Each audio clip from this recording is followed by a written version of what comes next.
Well, Jim, because this show is edited in parts, I don't know what foolishness we just did, but I know what foolishness we're about to talk about, and that's WWE Smackdown. Are we still going to talk about more wrestling? Oh, my God. Well, yeah, there's so much going on. Everything is blowing up this weekend, and SmackDown on Friday night was the go-home show to the Clash at the Castle premium live event stadium show from Wales on Saturday.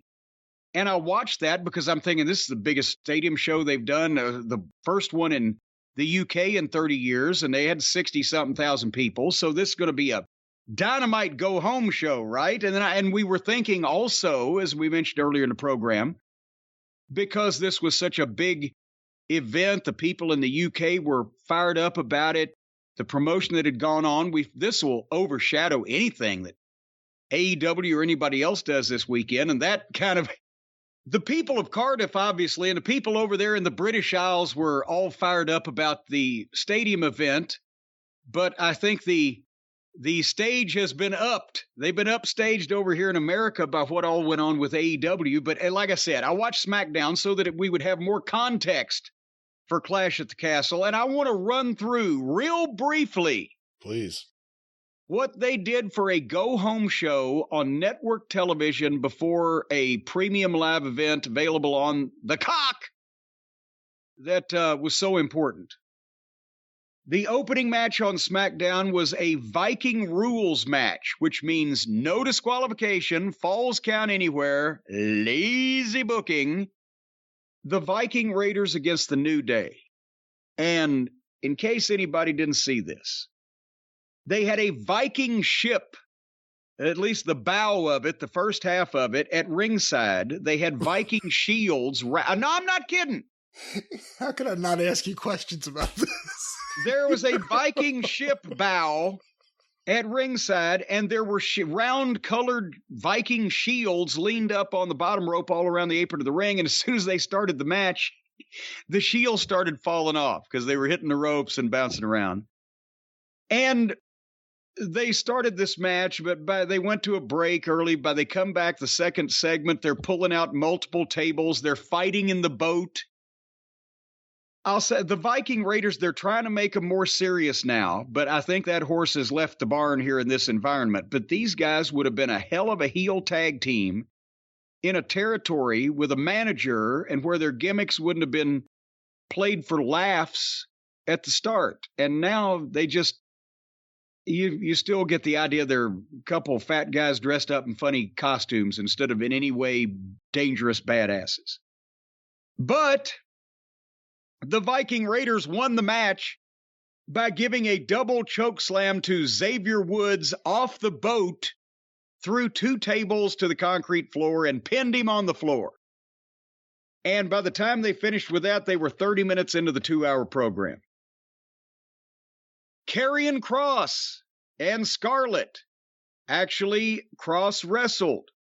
They did the entrance, the black and white entrance, the spooky music. Scarlett is the focus. They look great. I wrote, how did Vince McMahon, of all people, fuck this up? And Karrion Kross wrestled Drew Gulak, Nick's illegitimate nephew. I wonder if George knows about Drew.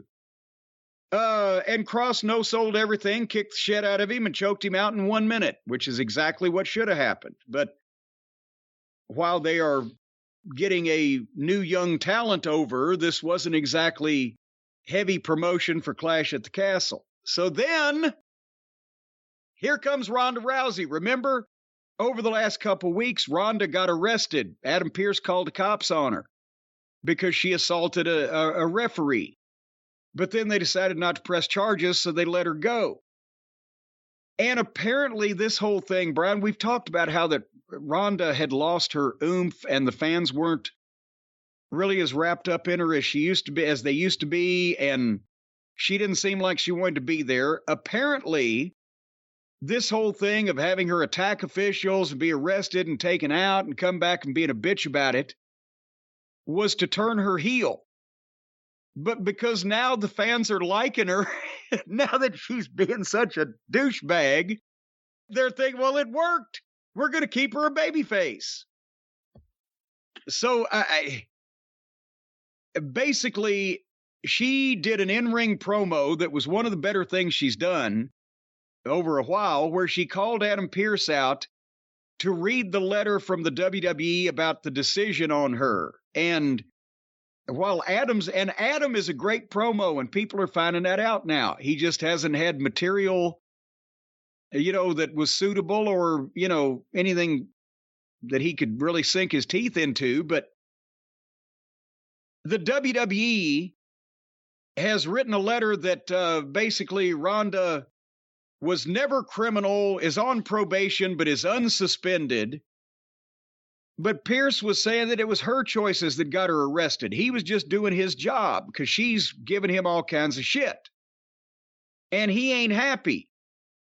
And then he does a hell of a deal because he says, Ronda, it was my duty to call the cops. I wouldn't have suspended you. I would have fired you. And he talks about how his job isn't easy and he's got to put up with all this shit. And he vents on Ronda Rousey. And it was great. And he says, it basically winds up with, I don't have a problem with anything else otherwise than you. You're the single biggest bitch I've ever met. And then Ronda snaps and takes him down and double wrist locks him and then lets go of him and walks off. And this was great until nobody tried to help Adam Pearce or stop Ronda Rousey.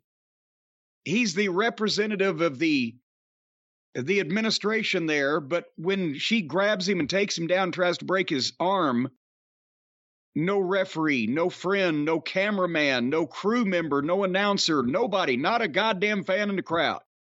Nobody says boo about it. Otherwise, Nat, great stuff. But do you notice something, Brian? When I said this was a go-home episode for the big Cardiff show, what did Ronda Rousey do in Cardiff? She wrestled? No! She wasn't even there! Oh, that's right. That's right. She wasn't there. So then, we've been hearing about, I almost called them Death Row, Hit Row. They're back with B-Fab. And we've obviously, they started them out in NXT. And the reason why I watched this match coming up, I haven't seen them wrestle yet.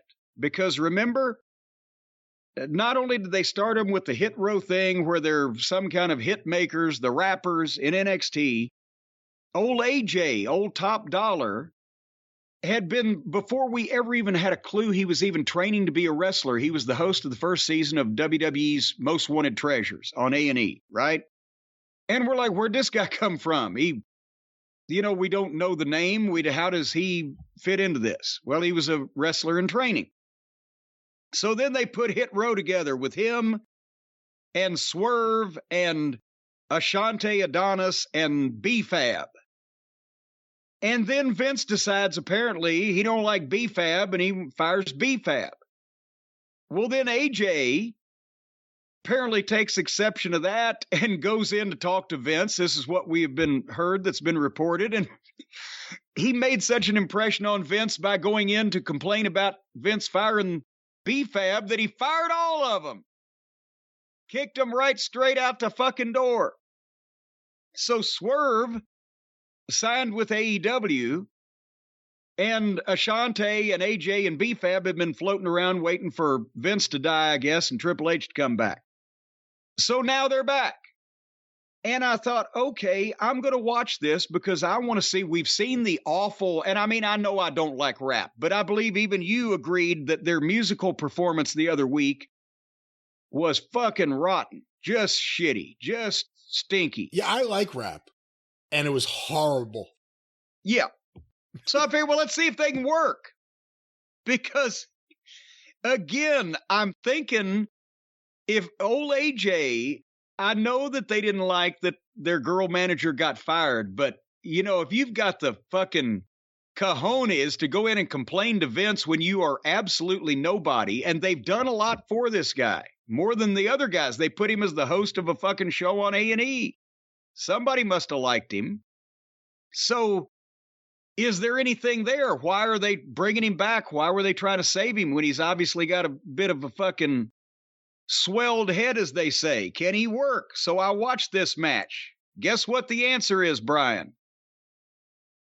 No. Not a fucking lick. A fat, bald, bearded guy in his late 30s that works like a car wash attendant in a wrestling fantasy camp. I don't even know if you watched this match or this show, but he was making, like he'd hit the ropes and come to do something to the guy, and like he'd make dramatic motions in the air, like what he was going to do was really going to be good, and then it looked like dog shit. So they wrestled Mansoor and Mansoor with the Duprees, and that was just thrilling.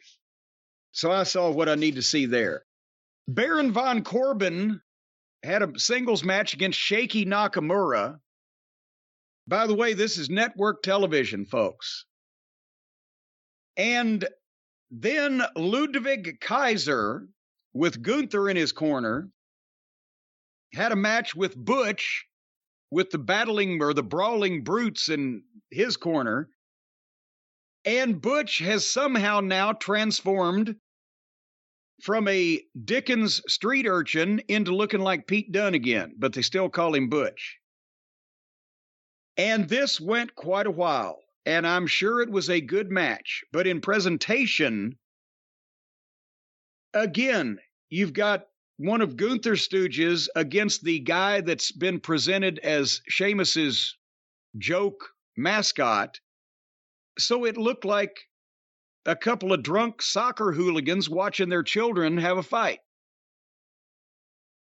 And the main event on this program, SmackDown, was supposed to be Roman Reigns' 2-year anniversary celebration as world champion, undefeated in 2 years. And all night they've been teasing it with videos, and they promoted it for a week or two out on all the other programs. Sami Zayn is the one to prepare the ceremony. He's the MC. As a matter of fact, earlier in the program, he was delivered black, smelly flowers from Karrion Kross. Apparently, they've been listening to the official Jim Cornette YouTube channel, and they heard what I sent to Jim Herd once upon a time. But they finally build up to this thing, and there's 10 minutes left in the show when they start the segment. And here come the Usos and Sami. And by the way, they've done not only a commercial for something involving Heyman, but also he made comments in one of the packages for Roman, even though he's injured. He's hurt. So he did a fresh voiceover. And I think one of the announcers, it maybe had been on the Clash of the Castle, even said, well, that must have been pre-taped before he was injured. But anyway, they got Usos and they got Sami. There's no Heyman. And I'm thinking, my God, at 10 minutes till the hour, the end of the show, they're coming up on this thing. I've sat through 2 hours to see this. What's going to happen? And Sami tries to host it, but Jay interrupts and cuts a promo, and Sami does his entertaining bit. He's hilarious. And finally, Uso calls everybody to stand up and introduces Roman Reigns. Roman Reigns! And all of a sudden on the screen, on the big screen, pops up an SUV pulling in the back. And an SUV stops and the door opens and Roman Reigns gets out of it and stands there, and you hear the people in the building react. And from off screen comes a fucking foot and kicks him. It's Drew McIntyre, gives him the big boot, and Roman Reigns goes down and lays there. And then you go back to the ring and they say, oh shit. Here comes Drew McIntyre into the arena and headbutts Sami and throws the Usos out of the ring and trashes all the display for the celebration and does a flip dive on all 3 heels, which looked great for a guy that size, by the way, and tosses chairs in the ring and hits Sami Zayn and suplexes Uso on a table and spears the other one through the barricade and cuts the promo on Roman Reigns. I'll never stop. I'll never stop. Apparently, Roman Reigns will stop. because he caught one kick, one big boot from the guy in the parking lot and was never seen again. He never got up. He never made it into the building that was 100 yards away. He never... Why was he even there live in the building, I'm wondering? That was my question. Where was that filmed? And that's a question but they have the gall and the audacity to advertise the 2-year celebration of Roman Reigns as champion. He gets taken out by one big boot and lays there for apparently another 7 minutes at least, because if he'd got up, it was a short walk to the arena. Drew proved that. He didn't come to save his henchman. And is that the way to... I know you want to portray the challenger as strong going into the title match, but then the next day when Drew hits him with one of those Claymore kicks, why doesn't he stay down for 7 minutes? So that was the way SmackDown closed. They never saw Roman Reigns in the arena, and we were led to believe that he was still laying next to the SUV in the parking lot. Now, aren't you sorry you missed SmackDown? No, not really. That's how I usually want to end things. Have the babyface look really, really strong right before you cut his nuts off the next night. You know, I just want to say one thing before I do a really great or awkward, depending on how you see it, transition here. I, for one, was disappointed with Clash at the Castle that there was not a castle. I thought, oh, this will look great. A ring right in front of a castle. No castle. I thought about suing. You did. Well, I'll tell you what. See what they did. They blew the entire budget on the fucking Viking warship. However, folks, if you'd like to sue for any malfeasances, for any offenses, for any case of negligence, for wrongful termination, for poisoning, or shooting or stabbing, or for that matter, if your wrestling locker room has been invaded by kids from Cucamonga that threaten you physically and you've got to fight back, don't take matters into your own hands physically. Call this man to take matters into your own hands legally. Call Stephen P. News.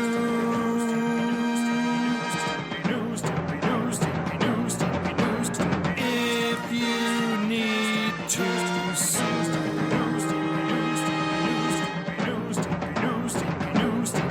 An outlaw mud show or two. He'll sue the rest.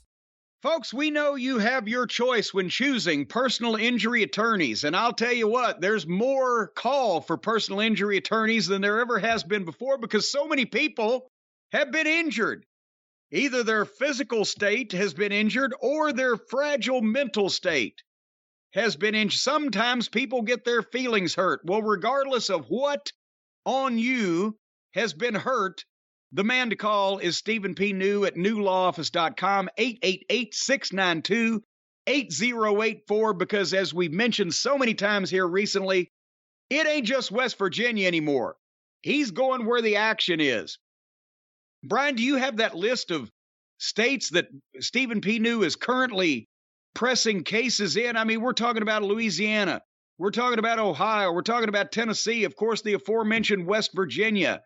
He's going down there to Texas. One of them big energy companies has shit and fell back in it. He's going to straighten things out down there, and he can do the same thing for you no matter your location. If you have been wrongfully terminated, if you have been wrongfully damaged by people's negligence or greed, if you have in any way had your life negatively impacted by other people's messing around, you know how to get even, and that's take them to court and get what's coming to you, and that's their money. And Stephen P. New will turn them upside down and shake them for change. He will roll them in an alleyway, and he will take their money and make it yours. 888-692-8084, the consigliere of the cult of Cornette at newlawoffice.com, can take you to the summit of the mountain of legal justice that is the American jurisprudence system. Don't jump into that system without a good guide. That's right. Are you giggling over there? He'll take you to the summit of the mountain of legal justice. Yeah. He'll be right up there. Yeah, you certainly will. You know those old mountain men, they love to take you up there in the mountains. It sounds like to be up there, you may be up high, but listen, Jim, this is my show.